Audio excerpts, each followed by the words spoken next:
महाविद्यालय में आज हम सभी शब्दों की महत्ता या शब्दों की मर्यादा विषय पर चर्चा कर रहे हैं।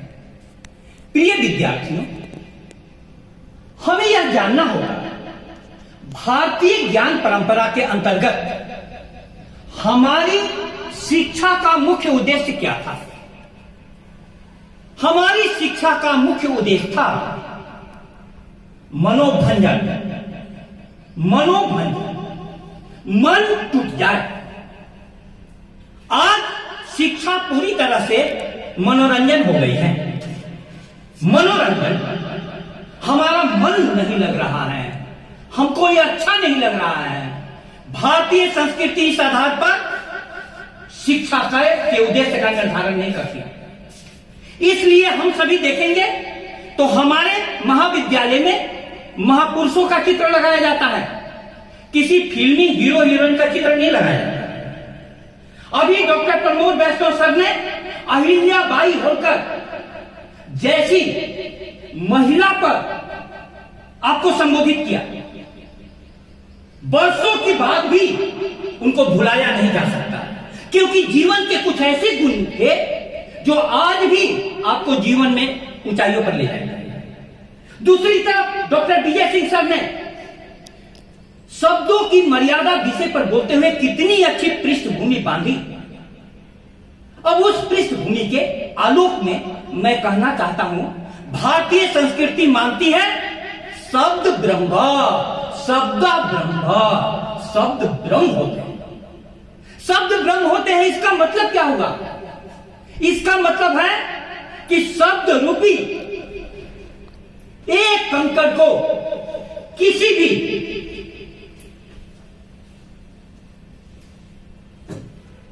ठहरे हुए पानी में डालो।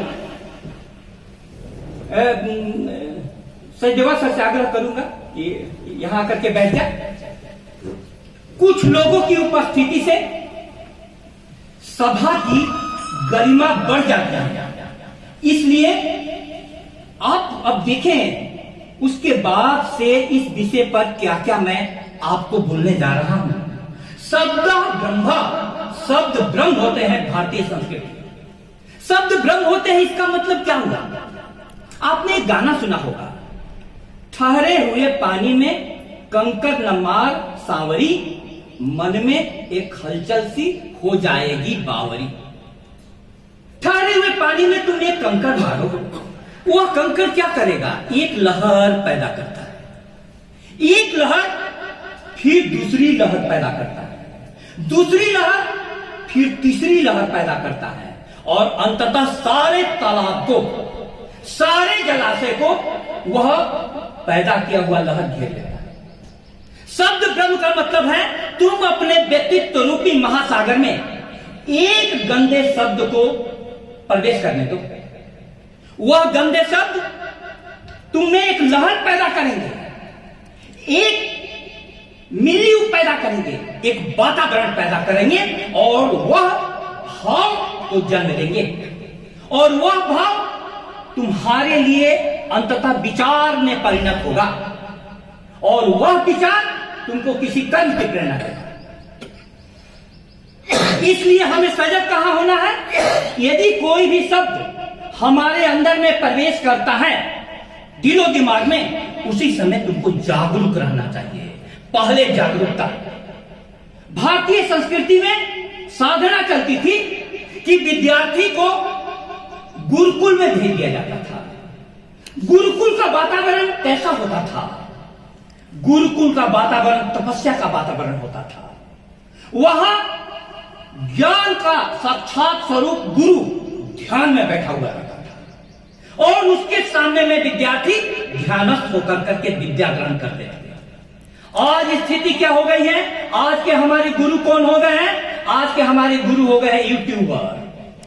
आज जो भारत के सामने में सबसे बड़ी समस्या हो गई है कि हमने अपने जीवन को निर्देशित करना किससे शुरू कर दिया? Hero heroine. मैं पूछना चाहता हूं आपसे, इस महाविद्यालय में हीरो हीरोइन के लिए क्यों पोस्टर नहीं लगाया जाता? जितने भी महापुरुषों को देखेंगे आध्यात्मिक ज्ञान के क्षेत्र में विज्ञान के क्षेत्र में, कला के क्षेत्र में ऊंचाइयों को छुए हुए। तो शब्द ब्रह्म है और ब्रह्म यानी फैलता जाएगा।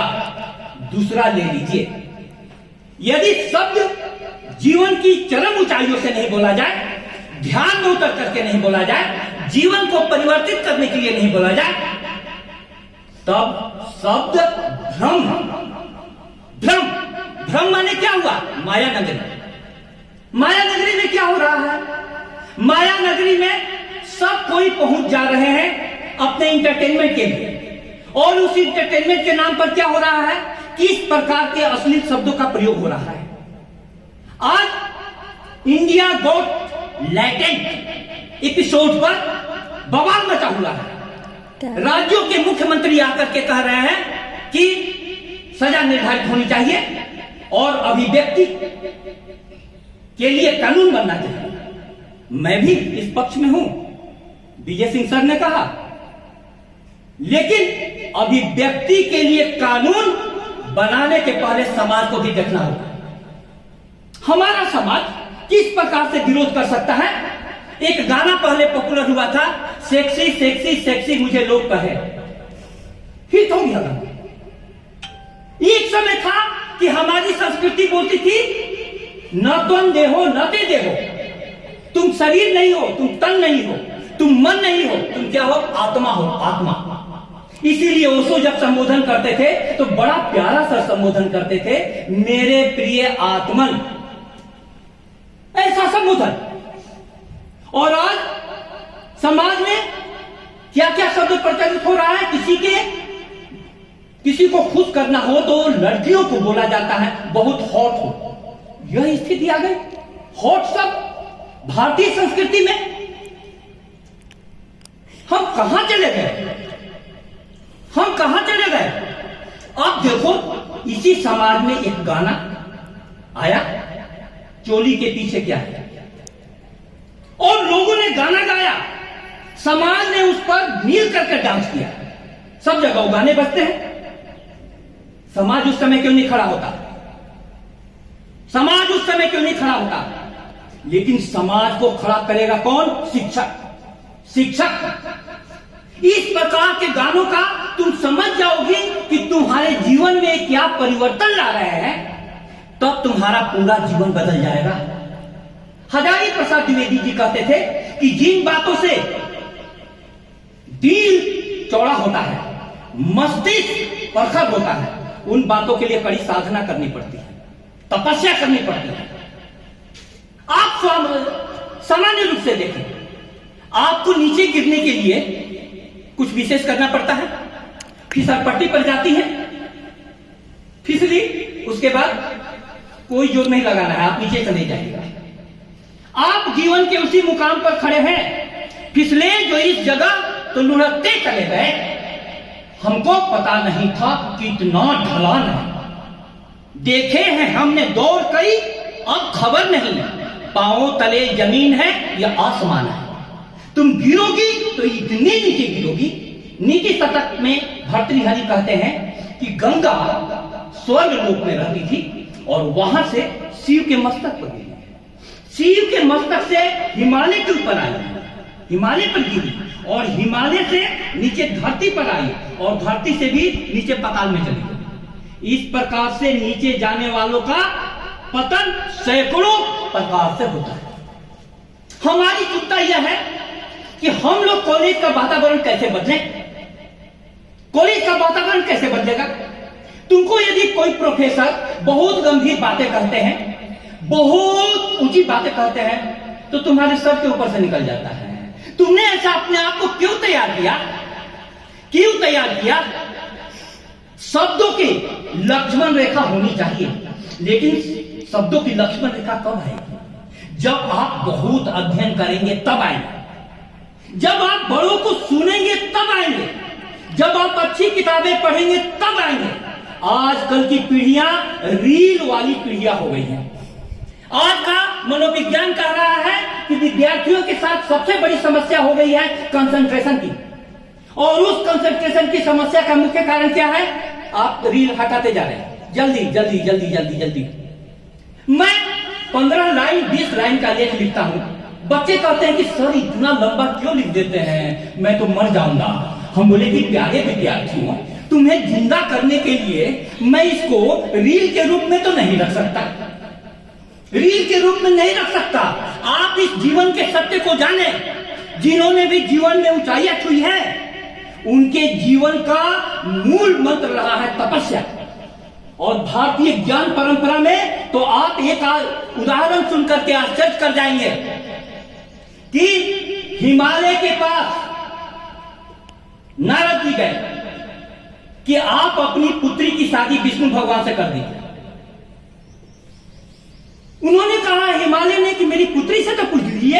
हिमालय की पुत्री का नाम था पार्वती, पर्वत की बेटी पार्वती। उन्होंने पूछा कि पार्वती तुम विष्णु से शादी कर लो।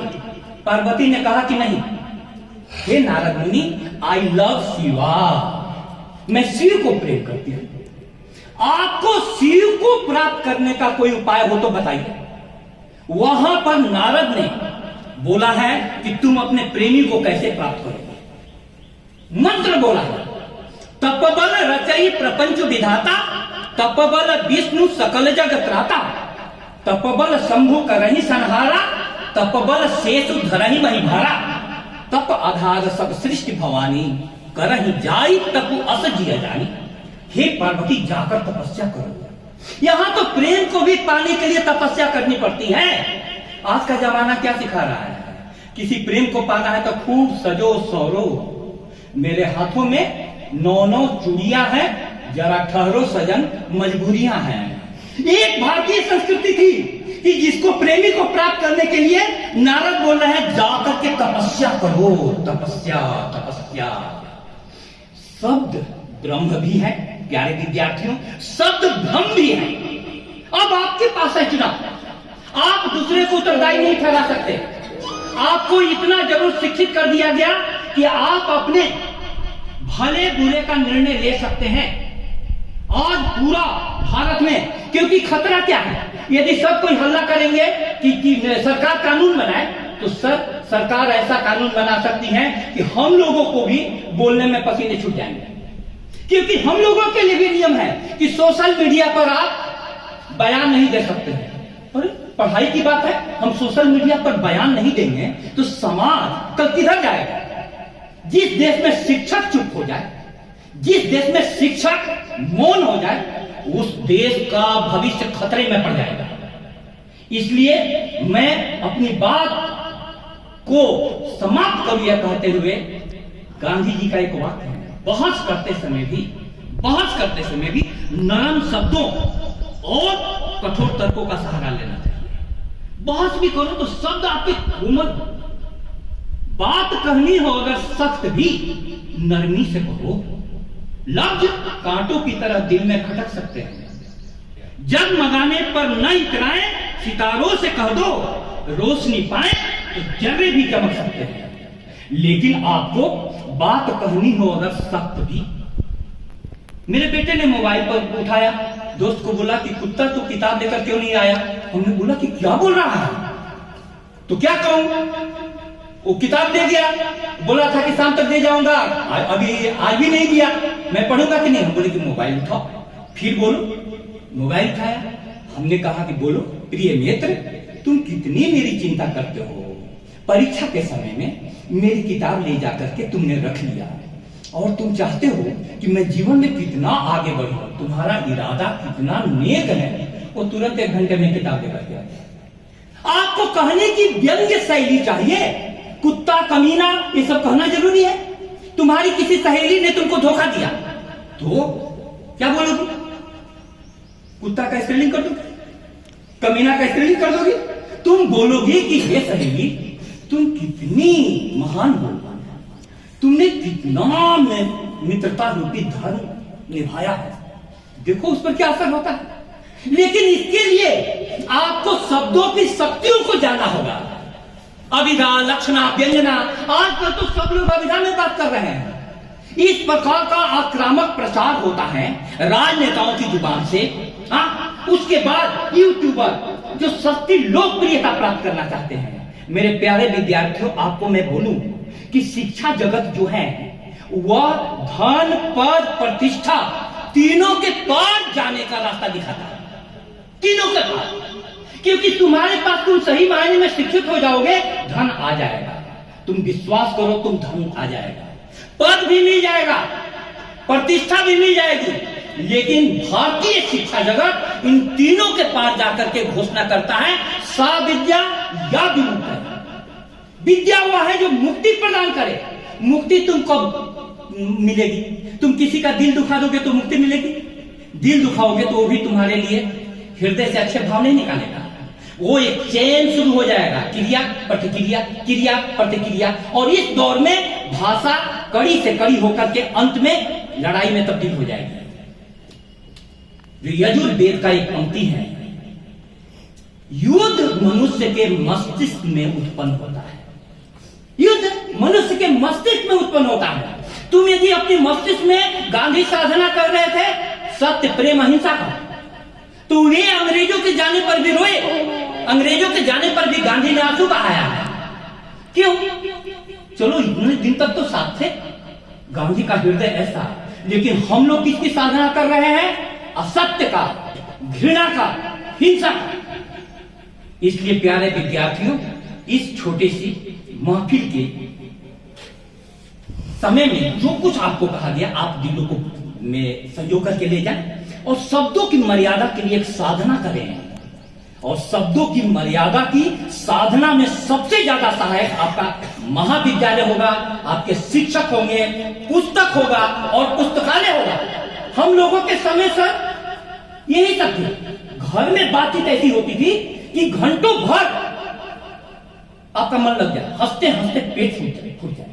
और आजकल के विद्यार्थियों के लिए महाविद्यालय गायब, पुस्तकालय गायब, पुस्तक भी गायब, पासबुक, और सबसे ज्यादा किस पर? मोबाइल पर। अब मोबाइल तुम्हें, मोबाइल बाजार की चीजें हैं। मोबाइल को तुमसे पैसा कमाने से मतलब है। तुम जो देख रही हो उसके कारण कुछ लोग करोड़पति बन रहे हैं और तुम्हारे अंदर में कूड़ा डाल रहे हैं। तुम्हारे दिमाग में कूड़ा, तुम्हारे घर में कोई कूड़ा डाल दे तो तुम लड़ने लगती हो, लेकिन तुम्हारे दिमाग में जो कूड़ा डालता है उसको तुम अपनी प्रिय सहेली करती हो। सहेलियां क्या करती हैं? कूड़ा ही तो डालती है। किसका किसके साथ लफड़ा चल रहा है और क्या क्या सीरियल देखे, यही तो बातें। तुम लोग पढ़ाई की बातें करती हो, श्लोकों की बातें करती हो, शिक्षकों की बातें करती हो। पूजा जैसी एक दो बच्चियां जरूर होगी। इसीलिए मैं इसी बात के साथ अपनी वाणी को विराम दूंगा कि यह देह जो है ना, भगवान की पूजा के लिए बना है, ज्ञान की पूजा के लिए बना है। उस पूजा के लिए ही आप समर्पित हो। बहुत बहुत धन्यवाद।